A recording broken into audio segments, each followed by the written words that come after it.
बाब 16। अंत। लोग कहते हैं अंत खुशगवार होता है, कुछ के लिए बेजार और कुछ के लिए ख्याल होता है।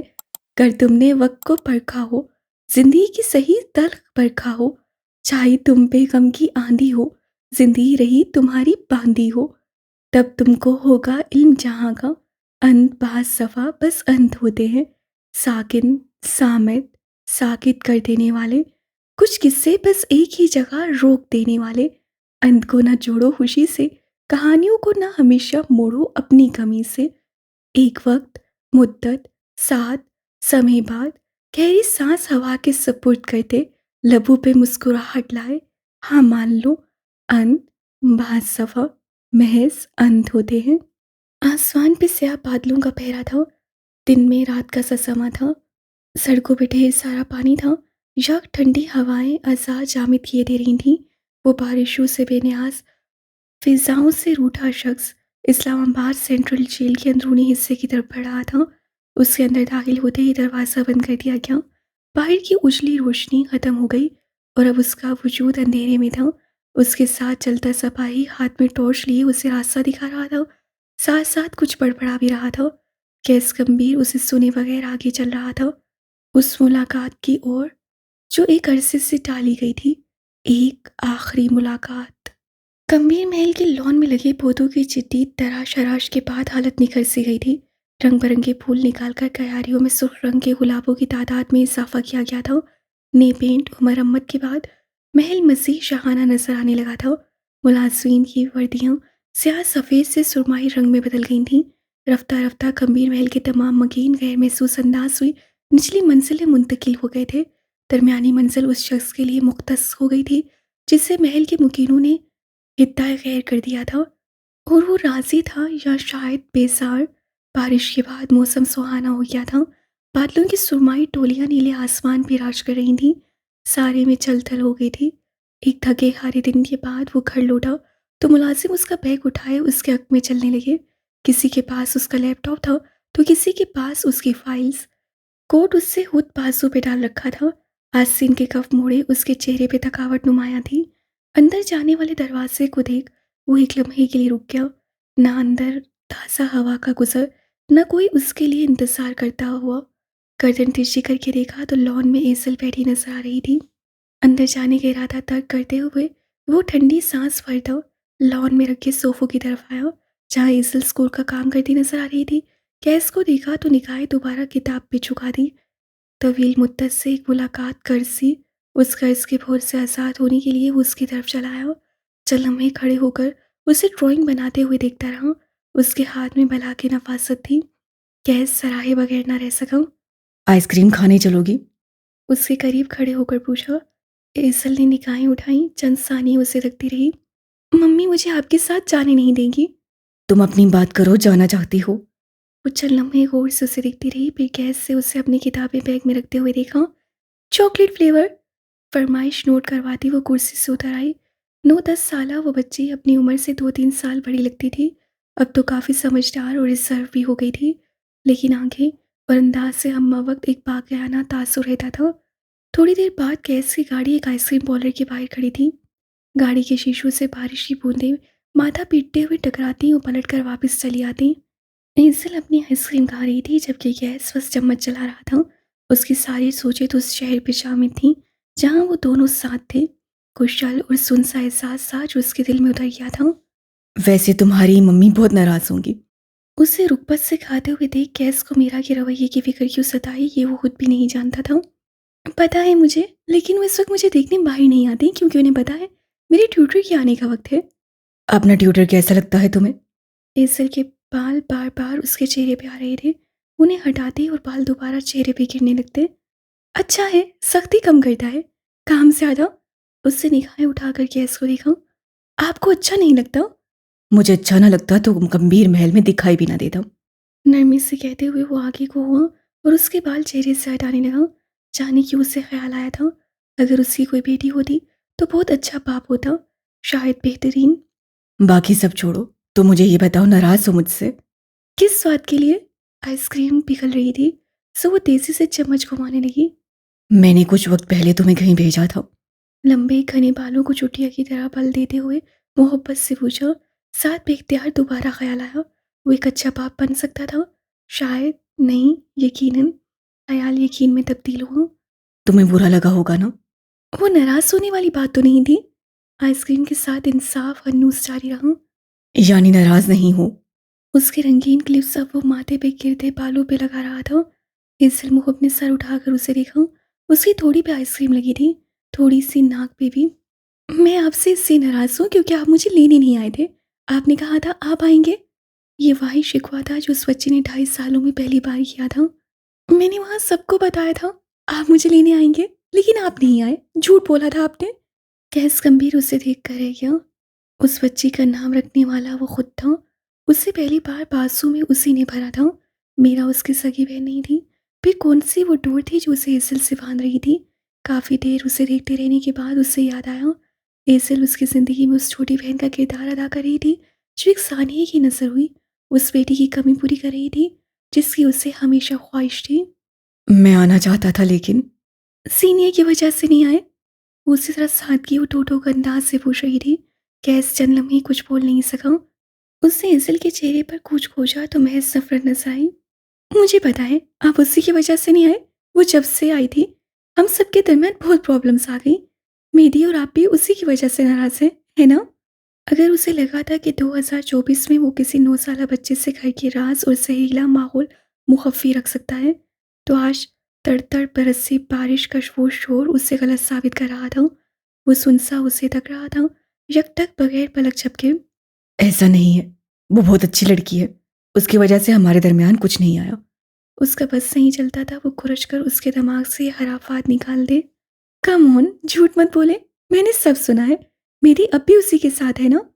आइसक्रीम पिघल पिघल कर भूरे रंग में तब्दील हो गई थी। गैस का ध्यान उस तरफ नहीं गया। ये तुमसे किसने कहा? उससे हैरतों के बाहर टूट रहे थे। मैंने आपको सीनियर से बात करते हुए सुना था। आप कह रहे थे कि मेहंदी। अच्छा, बस बस। उसे तेजी से सिल को ठोका। चेहरे पे पसीना आ गया था। उसे वो वक्त याद आया जब वो कम उम्र था, खुश था, और एक दिन वो सब आंखों वाली औरत उनकी जिंदगी में दाखिल हो गई थी। वो चुप रहता मगर सब देखता रहता। उसकी ज़हनी सेहत मुतासिर होती रहती। और अब वही सब हेसल के साथ हो रहा था। वही सब। उसके दिल पे कोई भारी शय रख दी गई थी। देखो बच्चे, मैं तुम्हें लेने आना चाहता था लेकिन कैसम का कोई मसला हो गया था। उसके बाद मेरी तुम्हें लेने आया। मेरी और मैं एक ही इंसान है, ओके? वो अपनी तही उसे समझाना चाह रहा था। वो मेरा छोटा भाई है। वही काम करता है जो मैं उससे कहूँ।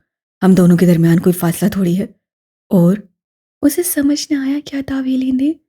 तुम इन सब सोचों में मत पड़ो। जीनिया बहुत अच्छी औरत है। उसकी वजह से हम दोनों दूर नहीं हैं। जब तुम उससे मिलोगी तब तुम्हें पता चलेगा वो कितनी नोबल है। वो वाकई बेहतरीन है। लेकिन आपने कहा था आप उसकी बात नहीं करना चाहते। उसके आने से सब खराब हुआ है। वो उसके अपने कई अल्फाज उसके मुंह पर दे मार रही थी। क्या इसके मुंह पे थप्पड़ आकर लगा? क्या वो उस पॉडकास्ट को देख चुकी थी? आह, यकीनन। लोगों के सामने झूठ बोलने पड़ते हैं। हम हमेशा सच नहीं बोल सकते। उस वक्त मुझे कुछ गलतफहमी थी, इसलिए, वरना। वो एक अच्छी औरत है। उससे कैसी बात बीच में काटी, ऐसे जैसे जैसे की हो, ऐसे जैसे उसके झूठ का पर्दा रख लिया हो। ओके, ऐसे कहा जैसे उसकी हर बात मान गई हूँ। वो यकदम बददिल हुआ। घुटन बढ़ गई। एक और गैस गंभीर हल्की सही।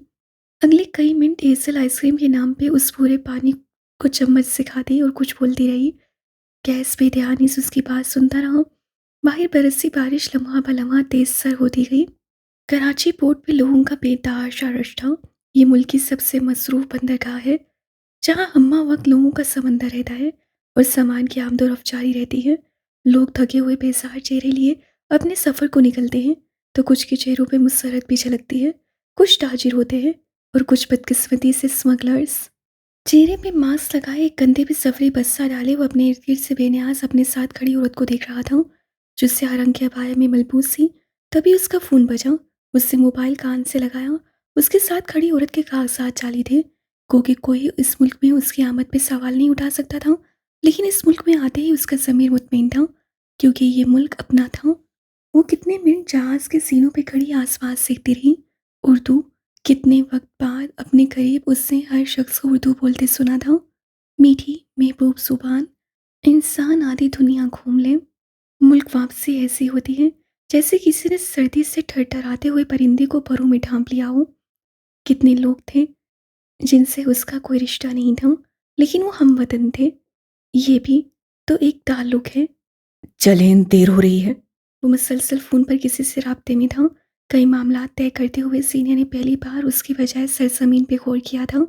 जी, बस यहाँ से क्लियरेंस करवा दें। जी जनाब, रकम इतना बड़ा मसला नहीं है। ओके, फिर आप गफूर साहब का नंबर भेज दें। मेरी औरत साथ है, कहीं कोई मसला ना हो बस। फ़ोन पे कहते हुए उसे सीनियर के हाथ से वो छोटा सा बैग भी ले लिया। साथ उसे आगे चलने का इशारा किया। वो वहीं जमी खड़ी रही। मेरी ने कॉल ख़त्म करके उसे देखा। चलें, देर हो रही है। 2.5 साल पहले वो रात के अंधेरे में चोरों की तरह यहाँ लाई गई थी। आज 2.5 साल बाद वो दिन की रोशनी में अपने शौहर के साथ थी। कोई सवाल करता तो जवाब देने वाला मौजूद था। कोई निगाह उठाकर देखता तो आंखें निकालने वाला साथ था। मर्द और औरत को बराबरी के चक्रों में आपस में लड़वाया गया है। दर हकीकत उन दोनों की हैसियत एक दूसरे की ज़िंदगी में एक दूसरे को कामिल करने जैसी है। उसके पहलू में खड़ा उसे कामिल कर रहा था। मुझे डर लग रहा है, ये जुमला उससे अरसे बाद किसी से कहा था। मेरी ने बगैर कुछ कहे उसका पहलू में घिरा हुआ हाथ अपने हाथ में लिया। तहफ़्फ़ुज़ और मान देने का एक तरीका। मैं डर ख़त्म करने पे कादिर नहीं, लेकिन इसमें तुम्हारे साथ हूँ। चलो, साथ डरेंगे। धीरे से कहकर उससे बाबा करवाया।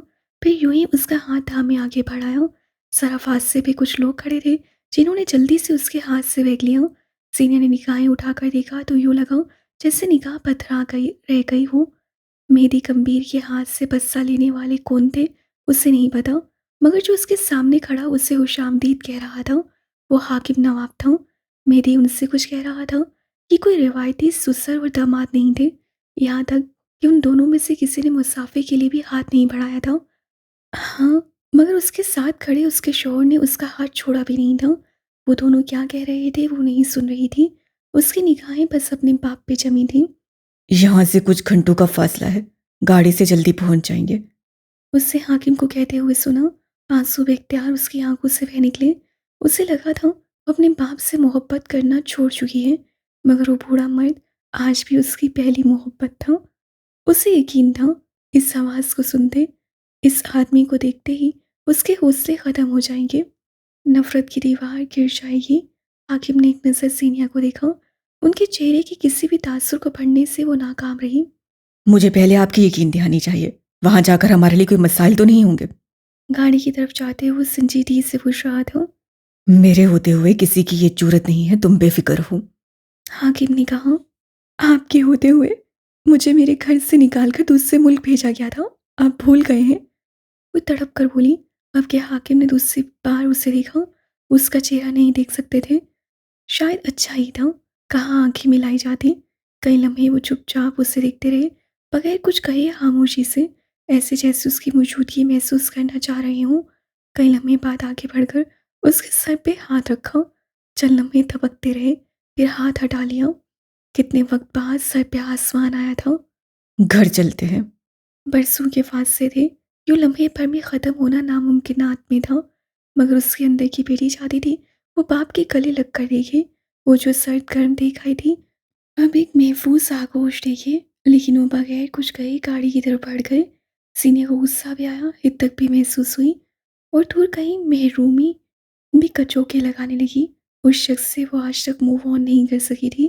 बेबसी सी बेबसी थी। आपका दिमाग पूरी तरह से खराब हो चुका है। मैं जितनी कोशिश करती हूँ आप महफूज रहें, अब उतना ही सांपों के बिल में हाथ देने लगते हैं। बाप से नहीं निपट सकी तो उसकी तरफ मुड़कर वो तेज सहजे में कह रही थी, आपको मेरी कोई बात समझ क्यों नहीं आती है? मुझे तुम्हारी रुखसती तुम्हारे बाप के घर से चाहिए, और माजरत, मगर तुम्हारे अब्बा पे मुझे टके का यकीन नहीं है। मैं मुबशर की जिम्मेदारी पे जा रहा हूँ। फिक्र क्यों करती हो? मैं साथ हूँ ना। शहीदों में नाम लिखवाने का बहुत शौक है आपको। मेरी बात गौर से सुने, हम वहां नहीं जा रहे क्योंकि वो सब आपके खिलाफ है, आपको मार देंगे। आपको आखिर क्या शौक चढ़ा है चीज़ें मुश्किल बनाने का? उनकी आवाज़ आगे आगे चलते हाकिम तक नहीं जा रही थी। तुम्हारे दादा और मेरे दादा कजन से, राइट? खानदान एक ही है हमारा। फिर तुम्हें क्यों लगता है मैं कम हफ्ती हूँ, कम शातिर हूँ या फिर कम साजिशी? यानी आप मेरी बात नहीं मानेंगे? यूं तो मैं पैदाइशी जन्मरीत हूं, मगर ये याद रखो मैं तुम्हारा शोहर हूं। कुछ फैसले मैं करूंगा जो तुम्हें मानने होंगे। ये यकीन रखो कि मैं तुम्हारा शोहर तुम्हारी हिफाजत कर सकता हूं, और तुम्हें बेवा करने का फिलहाल कोई शौक नहीं। ऐसी सब फिक्रें मुझ पे छोड़ दो। वो मुतमईन नहीं हुई मगर चुप रही। कुछ चीज़ से कुछ मामलात थे जिनमें मेहदी गंभीर इस्लामाबाद में मिलने वाला खैर ख्वाह नहीं। उसका शौहर था, तहसीन थी, कि एहतराम वो चुप कर जाया करती थी। कुछ देर बाद वो दोनों गाड़ी की पिछली नशिस्त से बैठे थे। सामने हाकिम थे और ड्राइवर गाड़ी चला रहा था। मेहदी और हाकिम के दरमियान रस्मी जुमलों का तबादला होता रहा, मगर उनने बराह रास्त सीनिया की वापसी या हवेली के हालात पर तबसरा उन दोनों में से किसी से नहीं किया। मेहदी कुछ देर तक बाहर देखता रहा, फिर रुख सीनिया की तरफ मोड़ लिया। वो शायद किसी और ख्याल में थी, माजी का कोई ख्याल जो उसके ज़हन पे हावी था। कुछ वक्त पहले तुम्हारे दादा तुम्हारे भाई और अब्बा को अपने घर ले गए थे। उसके बाद से बशर को नवाब बनाया गया, और अब तुम्हारा भाई बड़े बड़े फैसले करता हुआ नजर आता है। Celebrity you know. वो उसके हैरान तासुरात भांपता उसे खबरें दे रहा था। बराक के साथ सही मानों में ज्यादती हुई है। बेचारा मुझे मरवा कर तख्त लेने आया था। तुम्हारे दादा भी सही खेल गए, सही इब्लीस के चेले थे। बराक के मुतालिक मेहदी को काफ़ी अरसे पहले इल्म हो गया था, मगर उन दिनों वो इतना उलझा रहता था कि किसी चीज़ का होश ही नहीं रहा। सीनिया को ये सारा किस्सा उससे ढाका में क़याम के वक्त सुनाया था। वो जितना हैरान होती उतना कम था, लेकिन हैरानी की बात ये थी कि वो हैरान नहीं हुई थी। तुम्हें अजीब नहीं लग रहा? बराक तुम्हारा कजन निकल आया, तुम्हारा फर्स्ट कजन। हाँ, हैरान शायद हूँ, लेकिन इतनी कोई बड़ी बात नहीं है। जफ़र चाचा की एक बीवी दुबई में रहती है। पलाज के अब्बा ने भी दूसरी शादी की थी। मेरे अब्बा को मौका नहीं मिला। और हातिम चाचा के बारे में इतना मालूम था कि उनकी एक बीवी और एक बेटा है। इससे ज़्यादा हैरान नहीं हूँ। लेकिन क्या वो जानता था मैं कौन हूँ? पहले दिन से जानता होगा। मैं उससे मिलता नहीं, इसलिए नहीं पता। मेहदी ने कहा। लेकिन मैं मिलूंगी, वो फैसला करते हुए बोली। मेहदी ने उसका रुख अपनी जानिब किया। सरकार, बंदे की गैरत जाग जाने का खदशा है। गाड़ी का एक झटका उन्हें हाल में ले आया। मेहदी अब उससे कुछ नहीं कह रहा था। वो बस रास्ता ही देख रहा था, जहाँ बड़े बड़े खड़े थे। आसपास कच्चे पक्के मकान थे। गांव की ये हालत है, कैसे नवाब हो तुम लोग? मेहदी ने गाड़ी चलाते सेगम पर अंग्रेजी में चोट की। अपनी दस्तार उतार कर तुम लोगों के सर पर रख देते, मगर क्या करें, तुम लोग लायक नहीं हो। मौका देकर देखो, सबूत मिल जाएगा कौन किस चीज के लायक है। हिम्मत और जरूरत है तो आओ छीन कर दिखाओ। तुम किस बात पे अकड़े हो? तुम तो नवाब भी नहीं। मेरा साला तो है ना। वो तुम्हारा साला बाद में, तुम उसके साले पहले हो। मैं नहीं मानता। सेगम ने नाक से मक्खी उड़ाई। तुम्हारे मानने की परवाह किसे है? मेरे 3 बार मानने से मेरे साले की बहन के वारे न्यारे हो जाएंगे। Shut up. उन दोनों की सारी तकरार हाकिम की मौजूदगी के बायस अंग्रेजी में हुई थी। सीनिया की आंखें पेंडुलम की तरह घूमती रहीं। इन दोनों में दुश्मनी नुमा दोस्ती कब हुई, और अब्बा इतनी देर से खामोश क्यों थे? दोनों में से किसी को झिड़का क्यों नहीं? अब्बा इतने शरीफ कब हुए? वो इन गुत्थियों में उलझी रह जाती, मगर सच शुक्र कि हवेली का दरवाज़ा आ गया था। मेरी ने गहरी सांस ली। सिगम को खा जाने वाली नसों से देखा, मगर चुप रहा। हवेली को देखा। सीनिया का सांस सीने में कहीं अटक गया। हथेलियां पसीने में भीगने लगी। वो सांस सो के निगाहें उठाए हवेली को तक रही थी। उसके जिस्म और रूह पे आज भी वो दाग थे जो उस हवेली वालों के दिए हुए थे। क्या वो कभी भी उन्हें माफ़ कर पाएगी? चलो, अब जरा मैं अपने सालों से निपट लूं। जीनिया के पास सरगोशी करते वो गाड़ी से बाहर निकल आया। आसपास लोग ठहर कर उन्हें देखने लगे। गार्ड्स के मुंह हैरत से खुले थे। दरबान अपनी आंखों को मसल कर खोलना चाहता था। मेरी गंभीर जिसके लिए गाड़ी का दरवाज़ा खोले खड़ा था, वो यकीनन नवाबों की बड़ी बेटी थी। लेकिन वो यहाँ क्यों, कब, कैसे? जंग हसीन स्वयं शुरू होने का वक्त हुआ जाता है। हवेली के किस्सों को माजी में दफनाकर अब तमाम यादों को एक बुरी याद समझते, किसी सुहाने की उम्री की किताब के पन्ने की तरह पलटकर वक्त की सातों पे मुट्ठी भर रेत डालकर कहानी में आगे बढ़ाओ। तो शहरी खामोशियां पे रात उतर आई थी। बारिशों की वजह से आजकल फिजाओं में हुनकी रहने लगी थी। मौसम खासा सर्द हो गया था। गंभीर महल के डाइनिंग हॉल में चम्मच और कांटों के आपस में टकराने की आवाज़ें आ रही थीं। मेज़ पे ढेर सारे लवाजमात रखे थे जिनकी खुशबू हॉल में फैली थी। सरबराही कुर्सी पे गैस फरजुमान था। उसकी दाईं तरफ मकसूद व्हीलचेयर पे गर्दन एक तरफ को ढलकी हुई और चेहरे की नकूश टेढ़े हो गए। मीरा और अनीसा और ईसल चुपचाप खाना खा रही थीं। आजकल इस महल में झगड़े की आवाज़ भी नहीं आती थी। चचा के खाने में नमक देखा है तुमने मीरा? वो यखनी में डूबी रोटी के टुकड़े चम्मच में भरता उन्हें खिलाते हुए पूछ रहा था। मुलाजिम फिर मुलाजिम ही होता है। तुम कम से कम खाना तो अपनी निगरानी में बनवा लिया करो। सारा दिन करती क्या हो? वो बगैर किसी कराहत के उनके चेहरे से गिरा हुआ खाना रुमाल से साफ करता और अगला निवाला उसे तवज्जो से उन्हें खिलाने लगता। क्या आदमी था वो! मेरे भी 1000 काम होते हैं, 2 बच्चों की माँ हूँ। तुम्हें लगता है घर के इन कामों के लिए मेरे पास वक़्त है? वो रुखाई से बोली। औरतें मल्टीटास्कर होती हैं। फिर अपने लिए ले आओ ही। वो उसे बेरुखी से बोली। गैस सब भींच कर रह गया। उसे वाज़ेह नज़र आ रहा था। मीरा आजकल बुरी तरह उलझी हुई रहने लगी है। मोहब और उसकी तलाक हो गई थी। 2 बच्चों के साथ एक पहाड़ जैसी ज़िंदगी गुज़ारना, शायद यही चीज़ उससे मुतनफ़्फ़र किए हुए थी।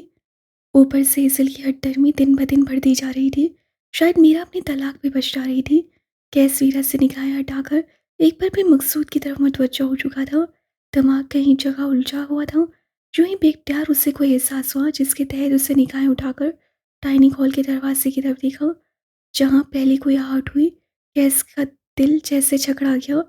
मेरी की बोलने की आवाज़ आई। उसके हाथों की हरकत सुस्त हुई और फिर चौखट पे 2 लोग नुमादार हुए।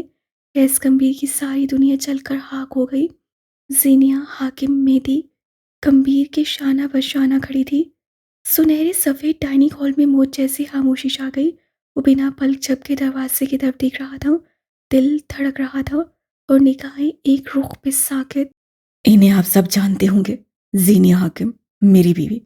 हमारा निकाह चंद मसाइल के दरमियान हुआ, लेकिन कुछ दिन कबल इनके घर पे इनके वालिद और भाई की मौजूदगी में हमारा निकाह दोबारा हो चुका है, ताकि जिन लोगों को इल्म नहीं था उनके सामने की ऐलान हो जाए। ये मेरी बीवी है और अब से इसी घर में रहेगी, मेरे साथ। उम्मीद है आप सब इसका वेलकम बहुत अच्छे से करेंगे। उससे एक बार भी कैस की तरफ नहीं देखा था और कैस से एक लम्हे के लिए भी सीने के अलावा किसी को नहीं देखा था। पहलू में जो धड़क रहा था वही चल भी रहा था। इनसे मिलो जीनिया, ये मेरी बड़ी बहन मीरा। वो अब इशारे से उसे सबका तारुफ करवा रहा था। सीनियर साई के खम से सलाम कर रही थी। ये इसकी बड़ी बेटी एजल और ये छोटा बेटा मीरान। ये अनीसा है और ये मेरे चचा मकसूद। बख्तियार चचा कुछ अरसे कबल फोत हो गए थे। मेज़ पे अब एक ही शख्स बच गया था जिसके कई तारुफ थे, जिससे कई ताल्लुक थे, मगर वो सब माजी का हिस्सा था। हाल मुख्तलिफ था। हाल में उसका एक ही तारुफ था। ये मेरे ताया का बेटा है। अब के उससे साकित बैठे कैस गंभीर को देखते हुए कहा। कैस सम्मान गंभीर, मेरा बड़ा कज़न और तुम्हारा जेठ। जीने ने उसकी तरफ नहीं देखा, मगर पहलू में दिल बेहद जोर से धड़क रहा था। उसे कैस की तरफ से किसी शदीद रद्द-ए-अमल का खतरा लाहक था। वो जल्द अज जल्द मंजर से गायब होना चाहती थी। बस उसका शोहर ये मौत का खेल बंद करे, मगर वो तो कैस की तरफ देखते हुए इंतहाई संजीदगी से कह रहा था। इनसे मिलो कैस, ये मेरी बीवी हैं और तुम्हारी भाभी। अपनी बकवास बंद रखो। बिलाखिर कैस गंभीर बोला था, बल्कि वो उर्राया था। इसे जहां से उठाकर लाए हो वहीं छोड़ कर आओ, वरना मैं तुम्हारे साथ वो करूंगा कि तुम याद रखोगे, और इसका ठिकाना भी जहन्नुम होगा। उसकी आवाज़ आखिर में गुर्राहट में तब्दील हुई। चेहरा सुर्ख पड़ रहा था। मसलन क्या करोगे तुम? बाजू सीने पे बांध कर दिलचस्पी से पूछा। कैस मुतगैर होती रंगत से कुर्सी छोड़कर उठा। उसका बस नहीं चलता था वो उसके टुकड़े टुकड़े कर दे। ये मेरा घर है, यहाँ कौन रहेगा कौन नहीं ये मैं तय करूंगा, और ये लड़की यहाँ तुम्हारी बीवी की हैसियत से नहीं रहेगी। तलाक देकर फारिग करो इसे। मेरी याददाश्त के मुताबिक ये घर और इसकी मलकियत मेरे अब्बा के नाम थी। फिर तुमने इसे कब्जे से छुड़वाकर अपने नाम करवा लिया, लेकिन घर नाम हो जाने से तुम्हारा नहीं हुआ। ये घर अगर किसी का है तुम मेरा, इसलिए अगर यहाँ से कोई जा रहा है तो वो मैं नहीं हूँ। हाँ, अगर किसी को कोई मसला है तो इस घर को छोड़ सकता है। उससे अपनी बात खत्म करके जुनैद को आवाज़ से मुस्तैद मुलाजिम तेजी से बाहर आया। हम दोनों का खाना कमरे में ले आना, और जहारा से कहो तीसरी मंजिल का मास्टर बेडरूम साफ करवाए, किचन और डाइनिंग रूम सेट करे। हम कल वहीं शिफ्ट होंगे। अपनी बात खत्म करके उससे जीनिया को देखा जो उसके साथ खड़ी थी, मगर उसके चेहरे से अंदाज़ा नहीं होता था कि वो उदास है, परेशान या फिर मुस्तरब। मुझे किसी इंतहाई कदम के लिए मजबूर मत करो मेरी। ये न हो कि मैं भूल जाऊं कि तुम मेरे भाई हो। इस बार कोई भी इंतहाई कदम उठाते हुए ये वाकई याद रखना कि मैं तुम्हारा भाई हूं। ये घर तुम्हारा हो या मेरा, ये औरत यहां नहीं रहेगी। उससे बामुश्किल खुद पे काबू पाया। कम से कम तुम इसे यहां से निकालने की जरूरत नहीं रखते। मैं क्या क्या करने की जरूरत रखता हूँ ये बताऊं? उससे आगे बढ़कर मेरी का गिरबान पकड़ा और उसे गर्दन से पकड़कर दरवाजे से लगाया। पास उसकी गर्दन पे रखे वो शोला बार निगाहों से उसे देख रहा था, ऐसे जैसे सालम निकल जाने का इरादा रखता हो। सीनिया आँख की मोहब्बत का इशारा देख रही थी। मैं जो कहूंगा इस घर में सिर्फ और सिर्फ वही होगा। तुम ये फैसला नहीं कर सकते कि? उसके बाकी के अल्फाज उसके मुंह में रह गए जब पिस्तौल की नौल उसकी गर्दन से टकराई। डाइनिंग हॉल लम्हों के अंदर मैदान जंग में तब्दील हो गया था। कैस गंभीर अपनी जगह साकिन रह गया। उसे बचपन से लेकर अब तक कई बार मेरी पे हाथ उठाया था और हर दफा धमकी देता था वो, और खामोश रह जाता था। मगर आज उससे अपने भाई पे पिस्तौल तानी थी। वो दोबारा पैदा होकर आ जाता, तब भी इतना ही बेयकीन रहता जितना इस वक्त था। मेरी गंभीर पे उसकी गिरफ्त ढीली पड़ी। वो पीछे हुआ। पिस्तौल का लोहा अब भी उसकी गर्दन से टकरा रहा था। मेरी अब भी सर्द मेहरी और लातालू भरी ठंडक लिए उसे थक रहा था। कैसे से सांस लेना ही भूल गया हो। मैंने तुम्हें कितनी दफा समझाया है मुझ पे दोबारा हाथ मत उठाना। तुम हर बार हद पार करते रहते हो। तुम्हें नहीं करनी चाहिए। मैं खुद पे बर्दाश्त कर लेता था, गलत करता था, लेकिन मेरी बीवी पे बात करोगे तो बर्दाश्त नहीं करूंगा। अपनी हद में रहना सीखो। वो अब तक बेसांस था। उसके चेहरे से हर रंग गायब था। उससे पिस्तौल नहीं चलाई थी, मगर गैस को लगा वो कत्ल हो चुका। रेत की मानिंद हर ताल्लुक उसके हाथ से निकल गया, शामिल उससे मेरी भी था। उसकी आंखें पथरा गईं। उससे घर आने वाली औरत औरत नहीं मेडोसा थी। उसे सब पत्थर कर दिया, गैस का दिल भी। मैं तुम्हारा भाई हूं, तुम मेरे साथ ये रवैया रखोगे? गैस की आवाज़ उसकी अपनी नहीं लगती थी। मैं भी तुम्हारा भाई था। तुमने मुझे लगने वाली गोलियों पे खेल तरतीब दिया। मेरी तकलीफ से वाकिफ होते हुए तुमने कितना अरसा मेरी कोई खबर नहीं रखी। मेरी बीवी पे मुकदमे दर्ज करवाए। जिसने मुझे कत्ल करने की साजिश की, तुमने उसके साथ कारोबार जोड़ा। जब तुमने मेरी परवाह नहीं की थी तो अब मैं क्यों करूं? वो माजी था, हाल में कुछ मुख्तलिफ होगा। मुझे तो नजर नहीं आ रहा। उसका इशारा अपनी गर्दन की तरफ था। पिस्तौल गैस की गर्दन से हट चुकी थी, मगर वो हन्नूस पे यकीन था। तुम कभी नहीं बदल सकते, लेकिन मैं बदल गया हूं, क्योंकि तुम्हारे हाथों मजीद जलील होने का कोई शौक नहीं मुझे। वो उचट्टी सी निगाह उस पर डालकर मुड़ा। सीने की तरफ देखा जो दरवाजे से लगकर खड़ी थी। वो इस सारे वक्त में बस खामोश रही थी। तुम इसके साथ नहीं जाओगी सीनिया। उससे लहजा बुलंद रखने की सही की, मगर ये उससे नहीं हुआ। तुमने सोचा भी है यहां आकर तुमने कितनी गलती की है? मैं तुम्हारे साथ क्या क्या कर सकता हूं, उसका तुम्हें कोई अंदाजा भी नहीं। उस सफ़ेद पर्दे चेहरे के साथ फटी हुई आवाज़ से कह रहा था। इस वक्त वो उस सुल्तान की मानंद था जिसकी राया उससे के खिलाफ थी। वो पलके झपकाए सादगी से उसे देखती रही। तुम्हें ना जाने क्यों खुशफहमी है कि मेरे पास इतना वक्त है जिसमें मैं तुम्हारे बारे में सोचूं, तुम्हारी बातों पे अमल करूं और तुमसे खौफ खाऊं।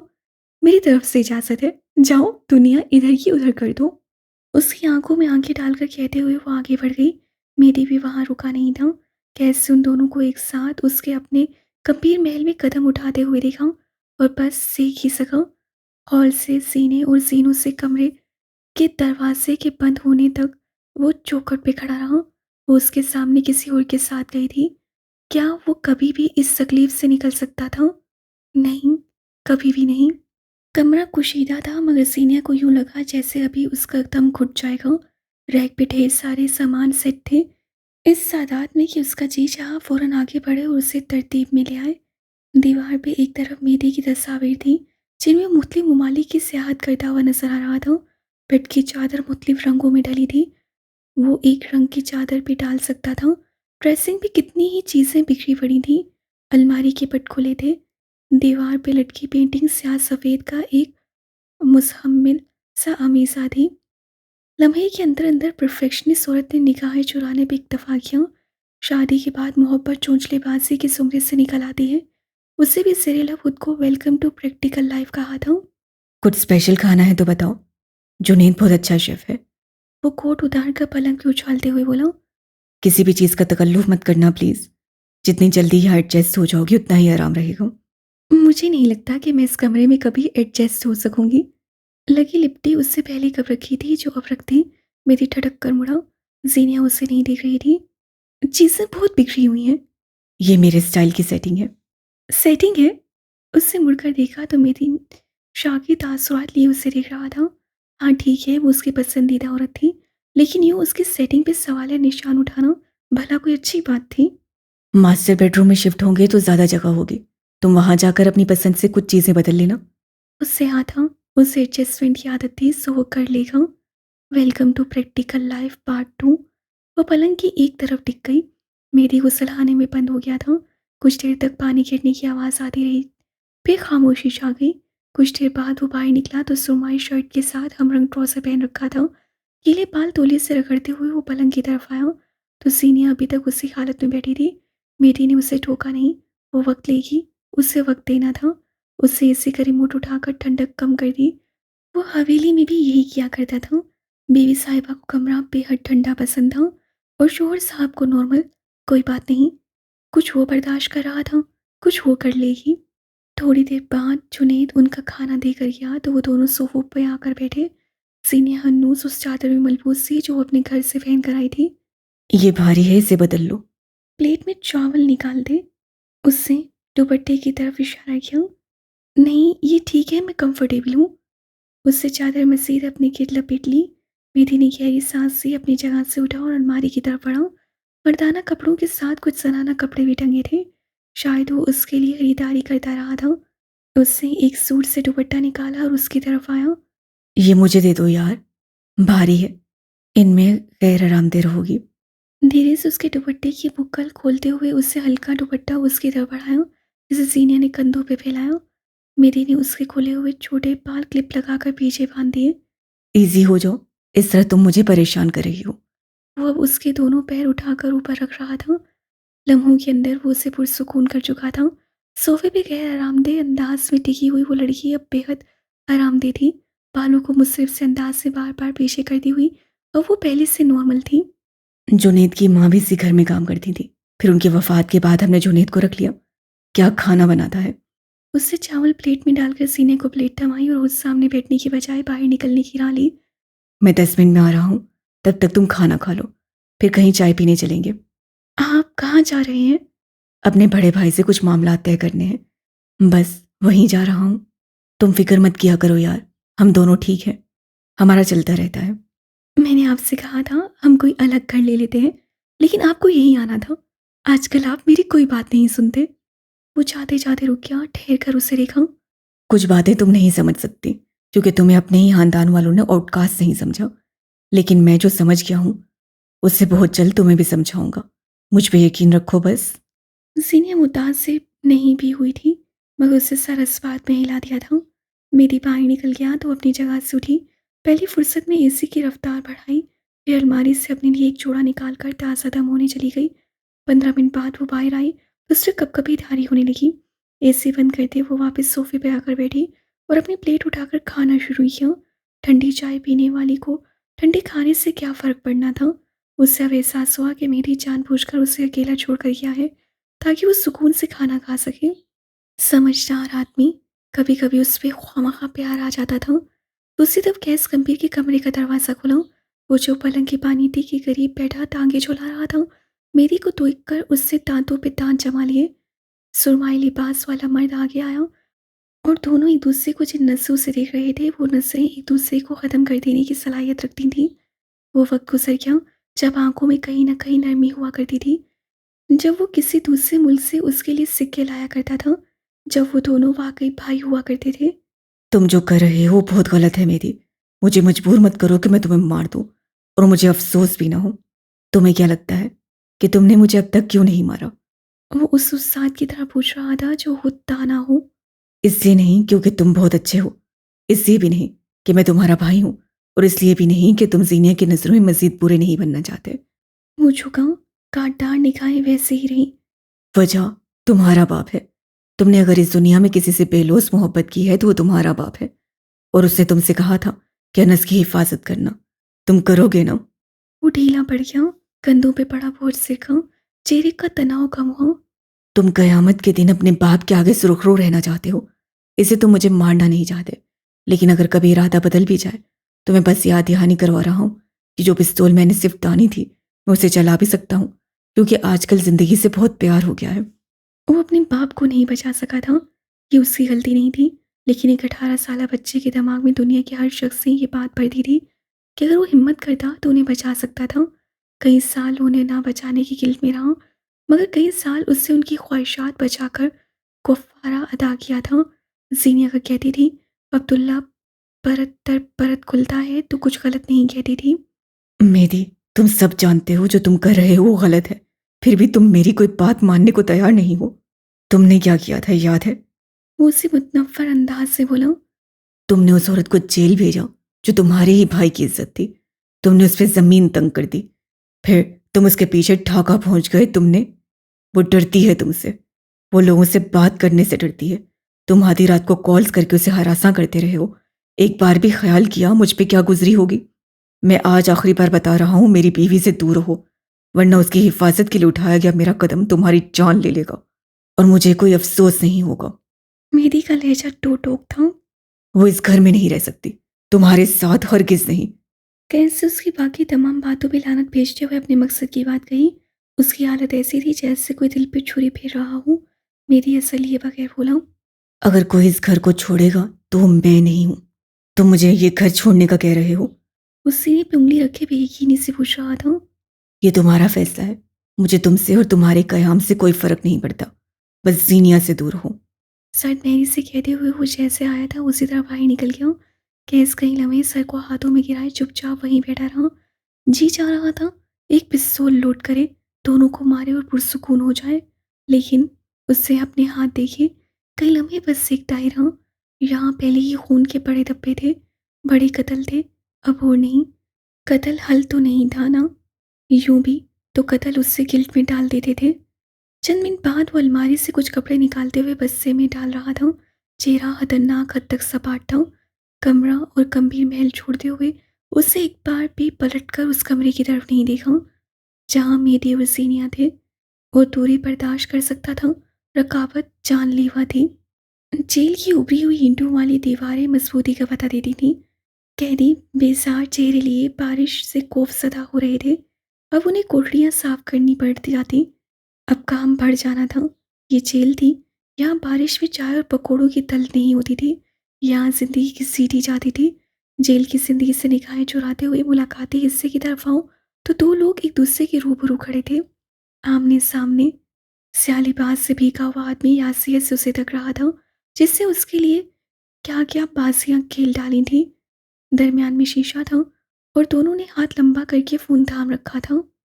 कैसी हो हबीब? शीशे के पार लड़की साकिन से उसे तक रही थी। उसका रोशन चेहरा मुरझाया हुआ था, पेशानी पे सिलवटें थी, बाल उलझे बिखरे थे। मुझे लगा मैं आपको याद ही नहीं रही। इस दुनिया में तुम वाहिद मुखलिस सी गैस, तुम्हें कैसे भूल सकता है? मैं अदीबा नवाज से कुछ कहना चाहा मगर गले में आंसुओं का गोला अटक गया। कैसे हैं आप? सवाल में यासियत थी, अजियत थी कि दर्द था, अंदाजा मुश्किल था। कैद हूं, बिल्कुल तुम्हारी तरह, उस गुनाह के लिए जो मैंने किया ही नहीं।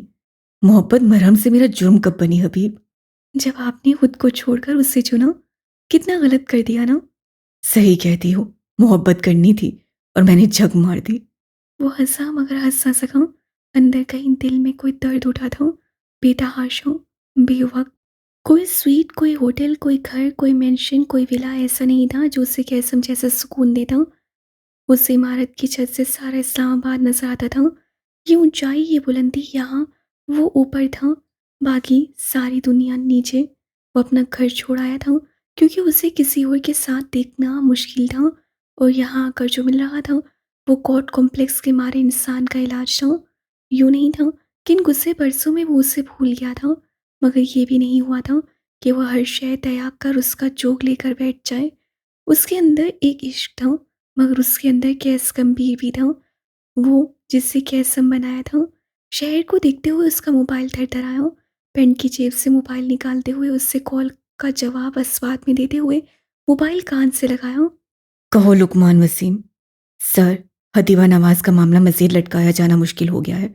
अब तो डॉक्टर्स ने भी कह दिया कि उन्हें कोई जहनी आर्जा नहीं। इस तारीख पे फैसला आ जाएगा, माजरत, मगर वो हमारे हक में नहीं होगा। अदीबा के कत्ल कबूल कर लेने और अनीसा के माफ़ी न देने के बाद कैसे जहनी आरजे वाला पेंतरा इस्तेमाल किया था, और अब वो भी ख़त्म होता नजर आ रहा था। मुकाबिल वकील खरीद लो। उस वकील की जेबें मेहदी कम्बीर भरता है सर, वो नहीं बिकेगा। जज हरी दो ईमानदार आदमी है, खानदान की धमकी दे दूं। देकर देख लिया, वकील के पीछे गंभीर साहब नजर आते हैं और जज के आगे पीछे हुदा। पहले का कोई हल फिर भी है, मगर जज के पीछे ना जाए सर। ये जैसे तनबी थी। मकतूल के वाहिद खानदान की माफी, क्या अब ये काम करेगा? मुश्किल है। हर रापन, हर फरार मसूद वो चंद लम्हों के लिए जैसे तही तस हो गया था। फिर लम्हे के 1000वें हिस्से में कोई ख्याल आया, जो पलक झपकने जितनी तेजी से फैसला बना और आंख झपकने जितने वक्त में अटल हुक्म। कानून खरीद लो। वो इतने आराम से बोला जैसे कहीं किसी बाजार से फल खरीदने की बात की हो। जेल में शॉर्ट सर्किट की वजह से आग लग गई। उसके सपाट चेहरे पे एक लम्हे को कोई अजीब सा तासुर आया था। माथे पे पसीने की नन्ही बूंदें भी। आग उससे अब भी डराती थी। तमाम कैदियों को जिस वक्त बाहर ले जाया जा रहा था, उसी वक्त हदीबा नवाज ने आग की तरफ दौड़ लगाई। क्योंकि उसका ज़हनी तवाज़ुन दुरुस्त नहीं था, तो उसे आग खतरनाक लगने की बजाय खेल लगी और फिर वो आग में जलकर मर गई। लाश शनाख्त के काबिल नहीं रही और डीएनए टेस्ट से साबित हो गया कि वो हदीबा थी और अब मर चुकी है। पैसा लगता है लगाओ, ताल्लुकात लगते हैं लगाओ, लेकिन मुझे वो इंसान सलाखों के बाहर चाहिए जो इस सारी दुनिया में मेरे साथ सबसे मुखलिस है। दूसरी तरफ लुकमान कहना चाहता था कि हदीबा वो पहली इंसान थी, लुकमान आखिरी होगा। मगर उसका बॉस लफाजी पे यकीन कहाँ रखता था। आग ज़रूरी है सर, बहुत ज़रूरी। उससे अपना सीना मसा। यहीं कहीं जलन भी तो हुई थी। सारी उम्र इससे बुरी यादें रही, अब कुछ अच्छा भी होना चाहिए, वरना इसे भी मुझसे शिकवा रह जाएगा तुम्हारी तरह। उसके आखिरी दो लफ्जों पे लुकमान साकित रह गया था। तुम गलत जगह कोशिश कर रहे थे, उसकी जगह लेना चाहते थे, जो मेरे बुरे वक्तों की साथी और अच्छे की गवाह है। कोई मुख्तलिफ कोशिश करो यार। वो आज ऐसे कह रहा था जैसे दोनों की बहुत गहरी दोस्ती रही हो। लुकमान चंद लम्हे किसी ताबेदारी की सी कैफियत में खून हाथ में पकड़े खड़ा रहा, यहाँ तक कि कॉल कट गई। कैस गंभीर दोनों हाथ पेंट की जेबों में डाले शहर की रोशनियां देखने लगा। दिल की तारीकी के अज़ां और रंज के किस्से फिर सही। गंभीर महल में गुजरने वाले पहले 2 दिन मुजहम्मिल थे। कैस घर में नहीं था। मीरा लिए दिए रहती मुलाजिम, मगर उसके आने से खुश नजर आ रहे थे। वो मेहदी के साथ ऊपरी मंजिल के मास्टर बेडरूम में मुंतकिल हो गई थी और पूरे 2 दिन यही कमरा उससे कुल कायनात रहा। मगर आज मेहदी ने उससे कुछ बात करने की ठान ली थी। चाय के 2 कप लिए वो कमरे में आया तो हसवे तवक्का सीने को पलंग के एक कोने पे टिके हुए पाया। हाथ में रिमोट लिए वो चैनल बदलती नजर आ रही थी। दुपट्टे की बुक्कल मारे बालों को सख्ती से लपेटे वो अब भी उस कमरे में एक मेहमान लग रही थी। मुझे नहीं पता था तुम यहाँ आकर इतनी गैर आरामदेह हो जाओगी। पता होता तो उससे रिमोट एक तरफ रखा। तो मैं घर दामाद बनने को तरजीह देता। कम से कम वहाँ तुम मुस्कुराती थी, बोलती थी। यहाँ तुम बेड के एक कोने को अपना घर बनाकर बैठी हो। वो उसके सामने आकर बैठा, चाय का ट्रे दरमियान में रखा।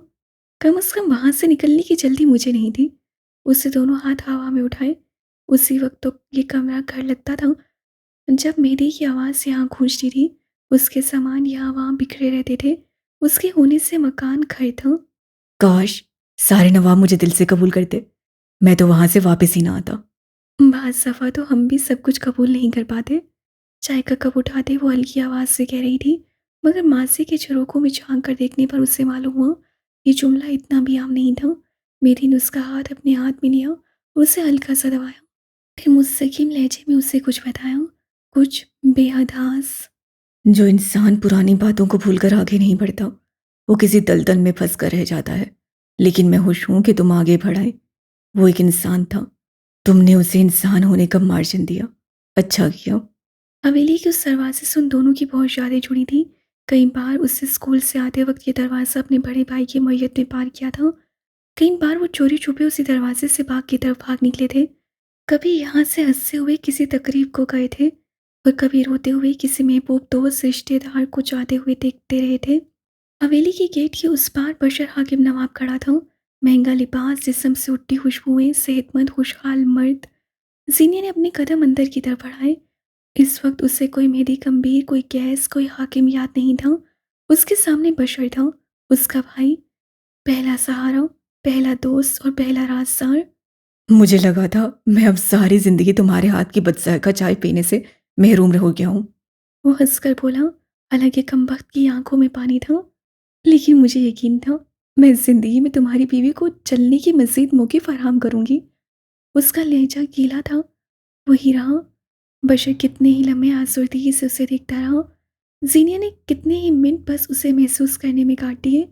बहुत देर बाद वो बहुत मोहब्बत से उसे गले लगा रहा था। उस लड़की को जो उसका अपना खून थी, उसे परवाह नहीं रही कि आस-पास उसकी कितनी चचाज़ाद खड़ी थीं, कितनी मुलाज़माएँ थीं, उसकी बहन का शौहर था या घर के अंदर जाता उसका बाप, उसे कोई परवाह नहीं थी। वो दोनों बच्चों की तरह रो रहे थे, फिर एक-दूसरे को तसल्ली देते और फिर रोने लग जाते। वो जिस तरह वापस आई थी, बशर हाकिम पे करम किया गया था। मैंने तुम्हें इतना ढूँढा, मैं पागल हो गया था।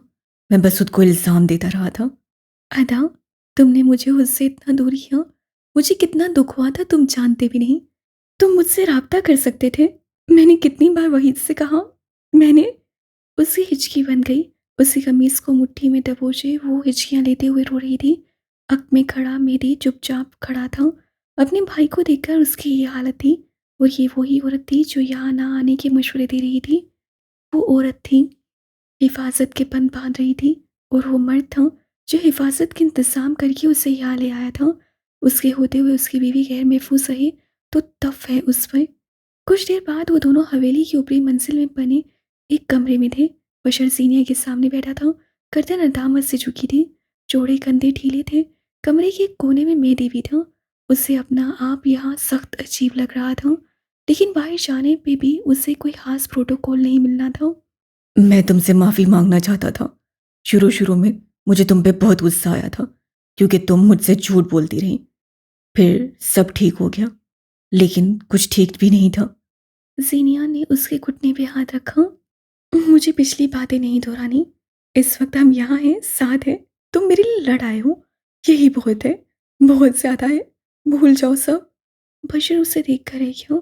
वो जो मर जाती थी, माफ़ नहीं करती थी, वो इतनी आसानी से सब भूल जाने का कह रही थी। क्या वो वाकई कहानी में आगे बढ़ चुकी थी, बेहतर हो चुकी थी? अनाए और जिद छोड़ आई थी। जवाब हाँ में आया था। मैं जानता हूँ, तुम्हें मुझसे शिकवा है कि मैं वहाँ तुम्हें अकेला छोड़ कर गया, लेकिन तुम अकेली नहीं थी, तुम्हारे साथ तुम थी। वो घर के बाकी अफराद से नहीं मिली थी। अमीना बेगम साथ वाले गांव में किसी की ताज़ियत के लिए गई थी। कौन छुट्टियों में आ रही थी मगर अभी तक पहुंची नहीं थी। रात उतर आई थी। हवेली की खामोशी गैर मामूली थी। मेरी गंभीर सीने हाकिम के कदमों के करीब घुटनों के बल बैठा था। आप मुझे यहाँ लाए, मैंने आपकी बात मानी। अब आपको यहाँ से जाना है। मैं ही क्यों हर बात मानती जाऊँ? तुम क्या चाहती हो? मैं यहाँ घर दामाद बनकर हूँ। बुरा लगता है यार, मेरा अपना घर है, वो भी इसी गाँव में। फिर मैं वहाँ जाने की बजाय ससुराल में रुक जाऊँ। अजीब बातें करती हूँ। सीनियर ने नफ़ी में सा हिलाया। मेरी महसूस कर सकता था वो खौफसदा है और इसीलिए उसे जाने नहीं दे रही। लेकिन फ़िलहाल उसे शह देना अपने पैरों पे कुल्हाड़ी मारने जैसा था। वो उठा और उसके साथ जुड़कर बैठा। ज़िंदगी पे सिर्फ एक ज़ात कादिर है। इसे ये फ़िक्र छोड़ दो कि कोई तुम्हें या मुझे नुकसान पहुँचा सकता है। तुम्हें ढाका से इस्लामाबाद ले जाता, मेरा क्या जाता? तुम पे धब्बे थे जो तुम्हें बुरे लगते थे, उन्हें उतारने यहाँ आया हूँ। हम यहाँ से तब जाएंगे जब तुम्हारे अब्बा और भाई बहामी रजामंदी से तुम्हें मेरे साथ भेजेंगे। सारी दुनिया में ये हमारे निकाह का ऐलान होगा। वो दोनों तुम्हारे वारिस हैं, उनका हक है तुम पे। और अगर अब्बा राज़ी ना हुए तो क्या आप मुझे यहाँ छोड़कर जाएंगे? वो सुलगी तो उठी। नहीं, फिर मैं गैरत को सुलाकर घर दामाद बनना चाहूँगा। मैं तुम्हें ज़िंदगी में तो नहीं छोड़ सकता, नामुमकिन। जहर लग रहे हैं। खाकर मरना मत, वरना मैं बर्बाद हो जाऊँगा। वो अपने साबका खुशगवार अंदाज से बोला। सीने की तफशी ना हो सकी मगर वो उसे रोक नहीं सकी। सच ये था कि मुस्वनपन उससे पहले महसूस होता रहा था, वो अब कम हो गया था। आप इश्तियाक था, उससे अपनी माँ और बहन से मिलना था, ढेर सारी बातें करनी थी। ये सब बातें उसके दिल में थी। उसके पहलू में बैठा शख्स वगैरह कहे हर बात समझ रहा था। शायद इसीलिए मर्द औरत से अफसल है। वो बस सोच सकी। वैसे हमारा लॉन्ग डिस्टेंस होने वाला है। उसे सीनिया को उठते हुए देखकर कहा, सरकार का शोक सलामत, मुलाकातें और बहुत। वो उस अंदाज से बोली कि मेरी हंसवड़ा। वो भी हल्का सा मुस्कुराई।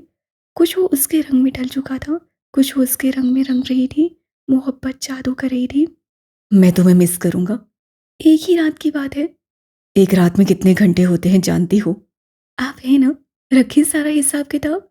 मुझसे नाराज़ तो नहीं हो? फिलहाल समझ नहीं आ रही, अगर नाराज हूँ तो ज़्यादा देर नहीं रहूँगी, और अगर नहीं हूँ तो शायद थोड़ी देर में हो जाऊँ। उससे बैग तैयार करके उसे थमाया। मेरी ने नरमी से उसे देखा। तुम्हारे अब्बा से बात हुई है मेरी, कल कुछ लोगों को बुलवा कर दावत रखी है और उसी में हमारा निकाह दोबारा होगा। दोबारा क्यों? तुम्हारे अब्बा की ख्वाहिश है, सारे खानदान के सामने मुझे दमादी में लेना चाहते हैं, और वैसे भी वारिस हैं तुम्हारे, उनकी मौजूदगी में निकाह होगा तो बेहतरीन है। नई जिंदगी शुरू करेंगे तो कम से कम तुम्हारे अब्बा की रजामंदी होनी चाहिए। वो जवाब में कुछ सख्त सुस्त कह रही थी, शायद खफा भी हो रही थी। मेरी चुपचाप सुन रहा था। बीवी बोलती रही, करनी आखिर उससे अपनी ही थी। तुम सबसे अच्छी तब लगती हो जब अपनी गलतियां मान लेती हो, और इस सारे बुरे फेज में अगर तुम्हारे साथ कुछ अच्छा हुआ है तो वो यही है कि तुमने अपनी गलतियां मानना शुरू कर दिया। पहले मैं तुमसे बस मोहब्बत करता था, अब मैं तुम्हें अडोर करता हूँ। रात गहरी हो गई थी। वो अपने बिस्तर पर लेटी नींद में गर्क थी जब उससे अपने करीब किसी की सिसकने की आवाज़ आई। वो नींद में थी, आवाज़ की सिमत का अंदाज़ा नहीं कर सकी, मगर उससे अपनी कमर के गिर्द किसी के बाजू का हादसा महसूस हो रहा था। वो अपनी जगह साकित रह गई। ये हाथ, ये लम्स, ये खुटी खुटी सिसकियाँ, वो उन्हें बहुत अच्छी तरह पहचानती थी। जब जब उससे कोई तकलीफ पहुंचती थी, वो इसी तरह अपनी बहन के साथ लगकर रोती थी। उसके साथ लेटा वजूद उसकी बहन के अलावा किसी और का नहीं हो सकता था। ज़ेनिया ने धीरे से उसके हाथ को थपका। कुछ आंसू निकलकर तकिए में जज़्ब हुए। अपनी जगह लेटे वो दोनों अगले कई मिनट रोती रहीं, बगैर कुछ कहे, बगैर कुछ सुने, बेआवाज़, बेतहाशा। सुबह की पहली बू फूटी जब ज़ेनिया आंखें रगड़ती उठ बैठी। उसकी छोटी आंखें सूज गई थीं। गूंज ने उसका चेहरा साफ किया। गिले शिकवे, गुजरे वक्त के किस्से फिलहाल नहीं छेड़े गए। कुछ वक्त बाद वो दोनों बालकनी में बैठी थीं। यहाँ से नीचे लॉन का सारा मंजर साफ नजर आ रहा था, जहाँ सैगम कुर्सी पे आंखें मूंदे बैठा था। गीली मुतवर्रम आंखों वाली दोनों लड़कियां उसी तरफ देख रही थीं। अब भी राब्ता है? जीनिया ने उसकी नसों की तकलीफ में देखते हुए पूछा। 3 साल हो गए, कोई राब्ता नहीं। पूछ ने उससे निगाहें हटाकर सीनिया को देखा। उसका चेहरा पहले की तरह बेहद कोरा नहीं रहा था। बाल अब मुश्किल कंधों को छूते थे। मुझे तुम्हारे लंबे बाल बहुत पसंद थे, वापस बड़े हो जाएंगे। इनकी ग्रोथ बहुत अच्छी है। तुम बताओ, तुम्हारे इतने सिल्की कैसे हुए? चेहरा भी चमक रहा है। दो लड़कियां मिलकर बैठी, चेहरा बाल कपड़ों पे बात ना हो, ये तो नामुमकिन है। ज़्यादा कुछ नहीं, बस आजकल ख्याल रखने लगी हूँ। और शादी का क्या किस्सा है? फूफू कहती नहीं? कूंज ने चाय का कप लबों से लगाया, एक खून भरा, फिर सीनियर को देखा। मैंने कहा था डिग्री खत्म हो जाए, लेकिन फूफू को जल्दी है। 2 बार आ चुकी हैं। हालांकि सेगम को भी फिलहाल कोई नौकरी नहीं मिली। वो किन चक्रों में है? सीनियर ने अपने पैर आरामदह अंदाज से उसकी गोद में रखते हुए पूछा। पहले तो उससे बाहर जाना था, फिर इरादा बदल दिया। नौकरी उसके खर्चात पूरी नहीं कर सकती, और कारोबार करने का सरमाया नहीं था। फिर बशर ने दादा से बात करके उसे उसकी अम्मा का हिस्सा दिलवाया। अब जनाब अपना शोरूम खोल रहे हैं। मैं उसे समझ नहीं सकती। ख्वाब बहुत बड़े हैं उसके। उसके बारे में बात करते हुए जो सुकून उसके चेहरे पे था, उसे सीनिया ने रश्क से देखा था। अपनी ज़िंदगी के हर फैसले में डगमगाने वाली लड़की अगर किसी इंसान की तरफ से पुरसुकून थी, तो वो सेगम यूसुफ मीर था। मैंने तुम्हारे मामलात को हमेशा हल्का लिया, और जब हल किया तो अपने तरीके से किया। तुम एक आम इंसान थी, इससे ज़्यादा क्या कर सकती थी? उसे ये मासरत अच्छी लगी, मगर उसके कसूर गिनवाने नहीं बैठी, मसलूमियत के रोने नहीं रोए। फिर भी मुझे तुम्हारे साथ इसरा नहीं करना चाहिए था। काफ़ी बार मैंने तिस्सी नहीं तस्लील की, वक्त नहीं दिया, बस एहसान किया। बड़ी गलतियाँ हो गई। I am sorry. ये 3 लफ्ज़ बहन भाइयों के सामने बोलते हुए मौत ही आती है। हाँ, मगर इंसान उन्हें सारी दुनिया की वसाहतें दे देगा। वो भी दे रही थी। जाने दो ना यार, अब बहुत वक्त गुजर गया है, कोई और बात करो। उससे बात हवा में उड़ाते हुए दोबारा नीचे देखा। वो अब वहीं सो गया था। तुम इसके साथ रह लोगी? सीने ने मुस्कुराहट दबाते हुए पूछा। इस हफ्ते के अलावा किसी और के साथ रहना मुश्किल है। वो भी सीनियर के साथ मुस्कुराई। जो भी हो, है तो हैंडसम। वो दिल खोलकर मुस्कुरा रही थी। I agree. मासूम भी। उसकी मुस्कुराहट मज़ीद गहरी हुई। एग्री। शादी के बाद मैं तो इस पे सिम्प ही करती रह जाऊंगी। वह हंसे हुए यकीन और सरशारी से बोली। सीनिया उसके साथ धंस पड़ी। दुनिया की सारी आयशात एक तरफ, मगर अपना खानदान और उनसे एक अच्छा ताल्लुक एक तरफ। उसे जिस शय से खुद को महरूम करने की ठानी थी, मेरी, उसे उन्हीं रिश्तों के बेहद करीब ले आया था। जिंदगी यकदम कोई बोनस पैकेज बन गई थी। उससे घूर कर मेहदी को देखा। पुरानी हसरतों की बात आ ही गई है, तो अब ज़रा आपकी भी बात कर लेते हैं। बशर को ये सारे मशवरे आपने दिए थे ना? कौन से मशवरे? उससे मासूमियत की हर हद पार करते हुए पूछा। ओ प्लीज़, बने मत, मैं आपसे वाकिफ़ हूँ। सीनियर ने आंखें घुमाई। हवेली में जो कयामत आई सो आई, फसाद हुआ, बंदूकें उठी, फतवे जारी हुए और बशर की एक घर छोड़ने की धमकी पे सारा तूफान थम गया। सफ़र अपनी बीवी और बच्चों को लेकर हवेली से कोयटा रवाना हो गए। बाकौल उनके, जब तक ये लड़की इस घर में है वो यहाँ नहीं रह सकते। जैसे उनके जाने से सारी दुनिया ने रुक जाना था। हातिम की औलाद और बीवी अलबत्ता खामोश रहे। उनके दामाद भी चुप साध रहे। बस एक आलम नवाब थे जिनका गैस व गस्ब किसी सूरत कम नहीं हुआ था।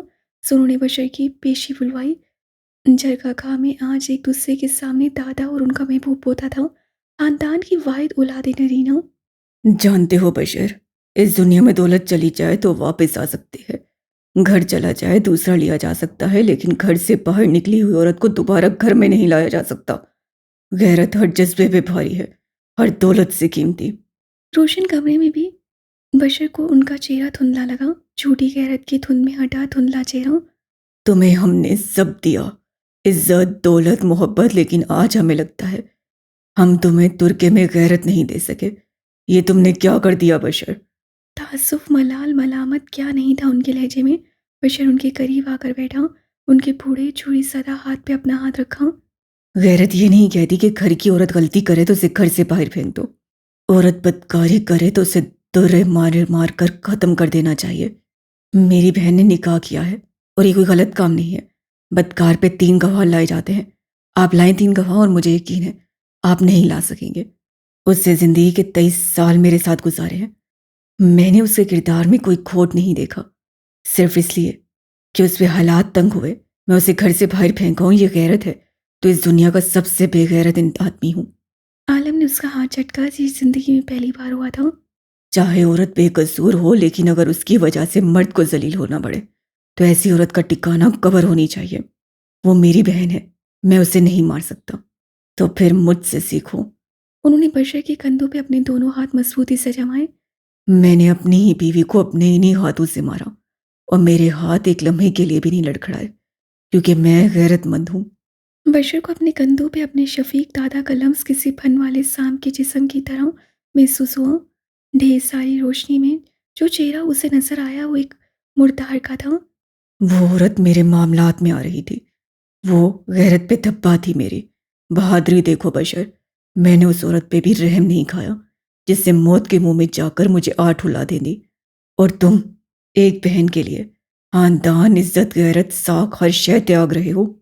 बशर उनके सामने जरूर बैठा था मगर उसके जिस्म से सांस निकल चुका था।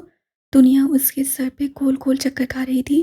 क्या खोया था, कोई उससे पूछता। वो बेयकीनी की आखिरी सीढ़ी पे था जहां से गिर जाना ऐसे था जैसे जिंदगी की हर बाजी हार देना। वो उस वक्त वहां से उठाया था। बेकली, बेबसी, रंज उसके दिल को जकड़ रहा था। इस राज को अपने सीने में रखे उससे किस तरह सीने को तसल्ली दी थी ये वो ही जानता था। कैसे हाकिम से आंखें मिलाई थी ये भी वो ही जानता था। इल्म का ये ढेर सारा बोझ वो अपने सीने पे नहीं रख सका और एक रोशन सुबह में उससे अपने कदम उस तरफ बढ़ाए जहाँ जाना नवाबों की शान के खिलाफ था। गंभीर हवेली के पास खड़े बशर हाकिम को देखकर मेरी मुतज्जिब था या मुतमईन उसके चेहरे से नजर नहीं आया। मैंने जो किया उसको छोड़ो फिलहाल। तो मुझे ये बताओ, मेरी सास मुझसे इतनी मुतमिन कैसे थी? तुमने उन्हें क्या बताया? वो सफाई से बात बदल गया था। मैंने कुछ नहीं कहा। उनका अपना खून जोश मार रहा था। भतीजे जो ठहरे आप। तुम जल रही हो। अगर ऐसी मोहब्बतों का मुजाहरा आप मेरे अब्बा के साथ करते तब कहा जा सकता था। माजरत, मगर उनको देखकर किसी के जहन में मोहब्बत का मीम भी नहीं आ सकता। मोहब्बत का मीन दिमाग में नहीं दिल में आता है। और वो दिल कम अज कम मेरा नहीं। वो काफ़ी देर से उनके आंसू अपने कंधे पे गिरते हुए महसूस कर सकती थी, लेकिन आज उससे अपनी माँ को रोने से नहीं रोका। उनकी गोद में लेटी वो कभी अपनी माँ के हाथ चूमती, कभी उन्हें आंखों से लगा लेती। अम्मा उसे बेहिस कहा करती थी। अब उनकी बड़ी बेटी हसास हो गई थी। तुम्हें शर्म नहीं आई कि तुम इतने सालों में माँ को एक फ़ोन कर लो? एक मैं थी जो सारी सारी रात रो कर गुजार देती थी, तुम्हारी बात किसी से करते हुए भी डरती थी। उन्होंने झुककर उसका कंधा चूमा और एक बार फिर रो पड़ी। पिछले कई घंटों से ही शुगल जारी था। मैं तुझे बड़ा याद करती रही हूँ। कई बार वो बोलते-बोलते रुक गई। दिल भर आया। कई बार दिल करता था हाथ उठाकर अब्दुल्ला को बद्दुआएँ दूँ। कमबख्त ने मुझसे मेरी औलाद को दूर कर दिया। ज़ीने ने चित लेटे हुए उन्हें देखा था। अब्दुल्ला की वाहिद ख़ामी उसकी पुश्तपनाही छोड़ रही थी। हैरत लाज़िम थी। तुम होश तो हो ना? कोई मसला तो नहीं है ना? अनस तुम्हें यहाँ क्यों छोड़ कर गया है? क्या नाराज़ है? वो मुझसे नाराज़ नहीं होता अम्मा। होता है तो मनाना जानती हूँ मैं। फिर भी शौहर के कुछ हकूक़ होते हैं। ध्यान रखा करो उसकी ज़रूरियात का, उसकी खुशी का और उसके कदमों में बैठ जाना। जो वो कहे वो करना। उससे अपनी माँ की बात काटी। अमीना बेगम ने नफ़ी में साहिलाया। इन सब के दरमियान खुद को मत भूलना। ये मत सोचना कि तुम पस मंज़र में चली गई हो। वो अव्वल है तो तुम्हारा आप गैर ज़रूरी नहीं है। आज जो सीनिया पे हैरतों के पहाड़ टूट रहे थे, मैंने अपनी ज़िंदगी में गलत फ़ैसले किए, लेकिन वो मेरे फ़ैसले थे। तुम मुख्तलिफ़ फ़ैसले करना, तुम मुझ जैसी मत बनना। और अगर उसके बाद भी मेरी शादी नहीं चल सकी तो? वो उनकी तरफ देखते हुए पूछ रही थी। तो क्या? वक़्त रहते हुए अलहदा हो जाना। तलाक धब्बा होती है अम्मा। तुम्हारे जिस्म पे पड़ने वाली शोहर की मार भी तो धब्बा और ज़ख्म होती है। वो नज़र नहीं आती तो इसका मतलब ये नहीं होता कि वो वजूद नहीं रखती। ज़ीनिया खामोश रह गई। वो हर दफ़ा की तरह माँ से लड़ना चाहती थी। उनके गलत फ़ैसलों पे उनकी चिरा करना चाहती थी। वो अपने ट्रॉमास का हिसाब उनसे लेना चाहती थी। लेकिन उससे कुछ नहीं कहा। वक्त और हालात ने उसके दिल में एहसास डाल दिया था। वो अब इंसानों को मार्जिन देने लगी थी। उनसे बात-बात पे लड़ना छोड़ चुकी थी। लोगों को उनके गलत फ़ैसलों पे ज़लील करना छोड़ चुकी थी। मैं दूसरी अमीना नहीं बनूँगी। उससे दिल ही दिल में ऐद किया। तुम्हें नहीं लगता तुमने एक जगह गलती कर दी है? बात बदलने की कोशिश मत करें। मुझे साफ-साफ बताएँ, ये सारे कारनामे आपके हैं ना? वो घूम फिर कर उसी बात पे वापस आई। मेहदी मुस्कुराते हुए उसके सामने सोफ़े के गद्दे पर लेट गया। मुस्कुराती नज़रों से उसे देखा। देखो, मैंने बहुत कोशिश की लेकिन कहानी में विलेंस को सज़ा ना मिले तो मज़ा कहाँ आता है? वो मेरे दादा हैं। ज़्यादा दुख हो रहा है तो बाहर निकालना है उन्हें। वैसे हैं नहीं थे। सीने ने अफ़सोस से नफ़े में साह हिलाया। तुम्हें तो अपने शोहर की स्किल्स से खुश होना चाहिए था। वो बदमज़ा हुआ। हवेली में आज मेहमानों की बहुतात थी। शहर के मोअज़्ज़िज़ीन उस सावत में मदऊ थे। निकाह को 2 घंटे गुज़र गए थे क्योंकि उस निकाह में घर के सिर्फ़ 3 मर्द शरीक हुए थे। बशर, हाकिम और सेगम। मगर वो मान और इत्मीनान, इज़्ज़त और रूब जो सीनिया को मिला था, ये तो कब से मतलूब था और उससे इल्म ही नहीं हो सका। हवेली की लॉन में पिछली तरफ मर्द हज़ार जमा थे। निकाह हुए घंटा भर हो गया था। अब खाना खुल गया था। उस वक़्त मेज़ों पर बैठे अमरा खाने के नाम पे खाना चख रहे थे। सफ़ेद शलवार कमीज़ से मलबूस रवायती जूते पैरों में डाले, सुसर साहब की तरफ से मिली ब्रांडेड घड़ी कलाई में सजाए। वो एक तरफ बैठा था। लोग उससे मिलकर जा रहे थे। सलाम दे, दुआएं, मुबारकबाद। हर तरफ यही शोर था। बतेसी काबू में नहीं आ रही। ऐसा भी क्या कारनामा अंजाम दे दिया तुमने? ज़ेगम उसके साथ बैठते हुए खुलस कर बोला। उसकी भी शादी की उम्र थी लेकिन उसके ससुर को वो कब नजर आ रहा था। मुझे लगता है तुम्हारी आंखों में कोई मसला है वरना मैं तो मुस्कुराया भी नहीं। शुक्र करो मेरे नाना इस वक्त यहाँ नहीं, वरना तुम मुस्कुराने के लायक भी ना रहते। दादा को निकाल लाओ, हवेली के अंदर बैठे बैठे पिघल जाएंगे। फिक्र मत करो, तुम्हारे लिए वो ग्लेशियर ही रहेंगे। मोम की डली तो तुम्हारे लिए भी नहीं है। फिर कौन है उनका मेल्टिंग पॉइंट? मेरी ने मुड़कर उसे देखा। आंखों में सवाल थे। उनकी महबूबा, बशर हाकिम। वो तो नक्कर बोला। उसकी बारी पे ऐसे आंखें बंद कर लेते हैं जैसे देखा ही नहीं। अभी कुछ दिन पहले बशर को दूसरी शादी के मशवरे दे रहे थे। इधर मुझ गरीब की एक शादी नहीं करवा रहे। तुम्हारी गुमशुदा बीवी भी मिल गई और एक मैं हूं। एक हवेली में रहते हुए मेरी एक अदद शादी नहीं करवाई जा रही। तुम्हारी मंगेतर अभी पड़ रही है। मैंने कौन सा उसके नोट चोरी कर लेने हैं? बेरोजगारों के लिए शादी जैसी सहूलत गैर मौसू है। शादी करने के लिए मुझे बुर्ज खलीफा तामीर करना पड़ेगा। मेरी ने सर झटका। इतनी तुम्हारी औकात ही नहीं। अभी सेगम जवाब में सख्स कुछ कहता कि दाखिली दरवाजे से पुलिस अंदर दाखिल हुई। भारी नफरी, बूटों की चाप, ढेर सारे लोग, राइफल उठाए हुए सिपाही। मेहदी उन्हें देखते हुए मुस्कुराया। सेगम के चेहरे का रंग उड़ सा गया। ये सब क्या है? उसकी आवाज़ कहीं दूर से आती थी। Plot twist. सीने पे बांसुं बांधे मेहदी गंभीर जला देने वाली मुस्कुराहट के साथ बोला। परकरी कुमकुमों की रोशनी से भरे लोगों के शोर और गुल से बहुत दूर वक्त में पीछे जाऊं तो यूनुस रहमान गंभीर की हवेली में मेरी गंभीर के कमरे में बशर एक तरफ सोफे पे बैठा था, टांगे इस शराबी कैफियत में झुलाते हुए। उसके चेहरे की रंगत उड़ी उड़ी थी। बशर ने उसके हाथ से पानी लिया और एक ही झटके में सारा पानी पी गया। उसकी रंगत लट्ठे की माने सफ़ेद पड़ रही थी। तुम्हारा मसला असल में है क्या? ये कि उस आदमी ने तुम्हारी दादी का कत्ल किया, या फिर ये कि उससे एतराफ़ किया? वो बशर के सामने आकर बैठा और लबों पे मुट्ठी जमा ली। मेरा मसला मेरी गद्दी है। मुजरिम को सज़ा इसलिए ना मिले कि वो मेरा दादा है, तो फिर दे दो सज़ा।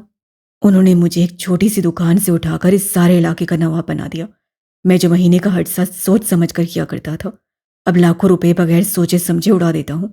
उस इंसान ने मेरी ज़िंदगी जन्नत बनाई है, मैं किस तरह से जहन्नुम वसल कर दूँ? वो रवायत का ठेकेदार तुम्हें सुनहरे पिंजरे में कैद कर चुका है।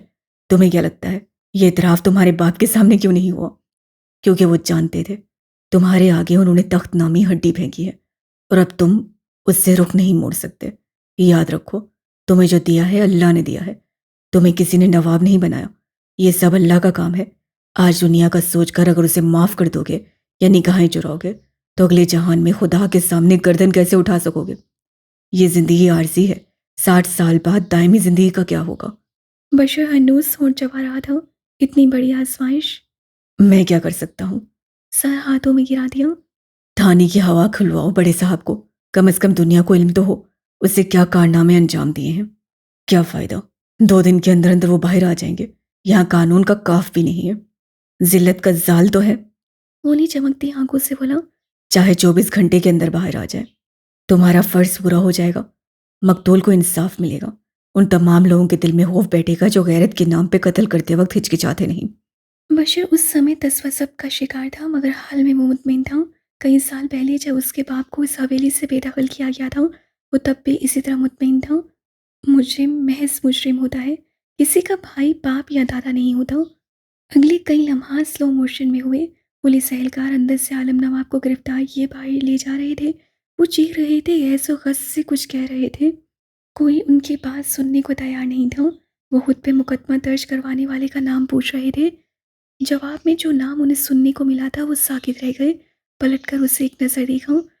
उसके कंधे आज भी उसी तरह जोड़े थे, निगाहें वैसे ही सहीन। उनकी दूसरी निगाह हाकिम नवाब की तरफ उठी थी, जो निहायत बेयकीन थे। आलम नवाब वो जंग हारे थे जिसे मुखालफिन के हथियार उनका अपना हथियार थे। तुम्हें अफसोस हो रहा है? इस बात का कि उन्होंने अपने लिए एक गलत अंजाम चुन लिया। उससे गर्दन झुका दे। मेरी चंद लम्हे खामोश रहा। मैंने बताया था, मुझे मसलतें समझ नहीं आती, आर या पार। उसे सीनिया का हाथ अपने हाथ में लेकर हल्का सा दबाया। सीनिया गहरी सांस भर कर रह गई। समझ गई हूँ, और ये भी समझ गई हूँ, आपका आर या पार बहुत ऑफेंसिव होता है। यादगार भी। उससे मुस्कुरा कर गिनवाया। यूनुस रहमान की हवेली में आज चरागाह था। भारी लिबास से मलबूस सीनिया अपना सारा जेवर ड्रेसिंग मेज पर रखाई थी। हाँ, लिबास उससे अब तक नहीं बदला था। अपनी ज़िंदगी के इस अहम मौके पे अपने ही दादा की गिरफ्तारी ने उससे कुछ बोझल किया था, मगर अंदर कहीं सुकून भी था। जिस औरत ने आधी ज़िंदगी अपने बेटे और उसकी औलाद के नाम कर दी, अब वो औलाद उसी के कत्ल को माफ़ कर दे, नामुमकिन। आसमान पे चाँद आज रोशन था। छत पे चाँद की नुखराई रोशनी थी, जिसमें दराज का लड़की का सरापा मामूल से ज़्यादा हसीन लग रहा था। चाय के वो बड़े-बड़े मग भाप उड़ा रहे थे। मुझसे नाराज़ हो तो कह दो, ये खामोशी वाला ट्रीटमेंट क्यों दे रही हो? सफ़ेद लिबास वाला मर्द लड़की को देखते हुए कह रहा था, वक्त कैसे कैसे खेल खेलता है ना। जिस हवेली में अब्दुल समान के साथ आने की ख्वाहिश उसे कहीं पर सही, आज उसी हवेली में वो मेरी गंभीर की बीवी बनकर आई थी और खुश थी। मुझे आपसे नाराज़ क्यों होना था? वो हन्नूस आसमान को देख रही थी। क्योंकि तुम्हें लगता होगा ये सारे कारनामे मेरे हैं। कहते साथ उससे टांगे मोड़े पे रख दी। मुझे लगता नहीं है, मुझे यकीन है, इस सारे किस्से में आपका हाथ ज़रूर है। कभी तो अपने शोहर को इश्तिहारी मुलिज़मान की फ़हरिस्त से निकाल लिया करो। उससे एक हाथ से सीनिया के चेहरे पे आते बाल पीछे किए। मैं कोशिश कर भी लूँ, अगले दिन आपने कोई ऐसा कारनामा अंजाम देना होता है कि मुझे अपनी मौजूदगी पे शक हो जाता है। वो आसमान पे तापनाक चांद को देखते हुए मध्यम लहजे में कह रही थी। उसके दाएं रुख पे बैठा मेहदी उसे देख रहा था। ये लम्हा किसी मुसव्विर की मुसव्वरी के लिए परफेक्ट था। अगर ये सब मैंने करवाया है तो तुम्हें खुश होना चाहिए। हमारी रुखसती यादगार बना दी मैंने। ट्रॉमेटिक, सीनियर ने तेज सीखी। लोग मौसी की दावत, ये तो सबकी शादी में होता है। पुलिस गिरफ्तारी फड्डा, ये तो किसी किसी शादी में होता है। तुम्हें चाहिए मुझे सराहो। सीने ने आसमान से निगाहें हटाकर अपनी हथेलियों पर जमा ली।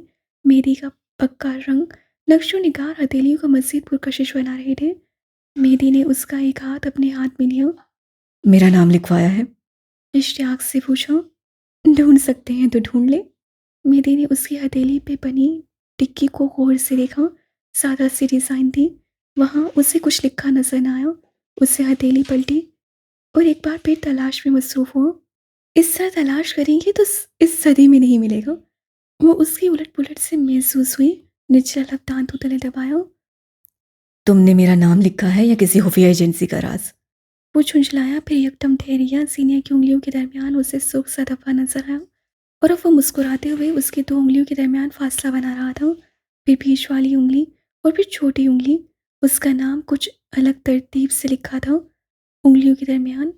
टुकड़ा टुकड़ा, हुर्फ हुर्फ, मीम, ए, दाल, ये अलग अलग करके लिखा गया था। ऐसे कि अगर उंगलियां बंद हों तो उसे कुछ नजर ना आए। वो हंस पड़ा, जैसे महसूस हुआ हो। मैं क्यों भूल गया, तुम जीनिया हाकिम हो, इस सयारे का सबसे रेयर पेस। उससे झुककर सीनिया का हाथ चूमते हुए कहा। लोगों पे हन्नूस मुस्कुराहट थी। मैंने तुम्हें रुखसती का तोहफा तो दिया ही नहीं। निकाह का भी। सीनिया ने गिनवाया। अब कि मेरी मजीद गहरा मुस्कुराया, मशकूक मुस्कुराहट। मैंने तुम्हें हमारे निकाह का तोहफा 3 साल पहले दे दिया था और काफ़ी महंगा था। उससे कहते साथ अपना मोबाइल खोला और कुछ ढूंढने लगा। सीनिया ने निकाह घुमा कर देखा तो वो मोबाइल पर कोई मिसिस कम्बीर नामी एक फोल्डर खोल रहा था। फिर काफ़ी देर तक उसमें मगजमारी करते रहने के बाद उससे एक तस्वीर खोली जिसमें जीनिया ने हमीम बर्ड का लॉकेट पहन रखा था और वो हंस रही थी। 3 साल पहले वाला चेहरा और मौजूदा चेहरा, उसमें फ़र्क था। लेकिन उस तस्वीर को बस देखती रही। ये रहा तुम्हारा तोहफा। उससे उंगली से लॉकेट की तरफ इशारा किया। जीनिया उलझ कर तस्वीर को देखी गई। ये तो आपने स्पेन की लोकल मार्केट से लिया था ना? 2,500 रुपये। पाकिस्तानी है ना? ये महंगा कैसे हुआ? बिल्कुल, लेकिन ये देखो। उससे परिंदे की आंख की तरफ इशारा किया जहाँ एक मोती जुड़ा था। ये हीरा है, मैंने ये खरीदने के बाद लगवाया था। जीनिया दंग रह गई। उसका ध्यान कभी उस तरफ गया ही नहीं था। ये हीरा काफ़ी कीमती था, लेकिन हक महर से फिर भी कुछ रकम कम थी, इसलिए मैंने चेन बदलकर सफ़ेद सोने की चेन बनवा ली। ओह गॉड, मैंने तो गौर ही नहीं किया था। तुम उन दिनों मुझ पे गौर नहीं किया करती थी। लेकिन ये तो आपने निकाह के कुछ महीने बाद दिया था और उन दिनों तो आपको मुझसे कोई मोहब्बत भी नहीं थी। वो जितना हैरान होती उतना कम था। अफसोस करती तो वो भी कम, क्योंकि लॉकेट उससे हॉस्टल के कमरे में छोड़ दिया था। मोहब्बत ना भी हो, तुमसे निकाह हुआ था, और पता नहीं क्यों मेरा दिल चाहता था तुम्हारे लिए हर वो काम करूं जो तुम्हें खुश करे। जिम्मेदारियों से डरता था मैं, लेकिन तुम्हारी जिम्मेदारी पसंद थी। मसाइल से घबराता था, लेकिन तुम मेरा पसंदीदा मसला थी।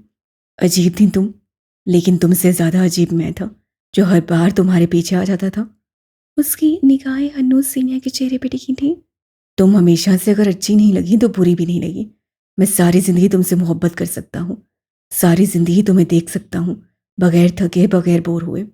जितनी मोहब्बत तुमसे मैं करता हूँ उतनी कोई नहीं कर सकता। वो अब तक महबूस सी मोबाइल स्क्रीन को तक रही थी, जैसे अब मेहंदी बुझा रहा था। मैं जेलिस हो रहा हूँ, मुझे देखो बस।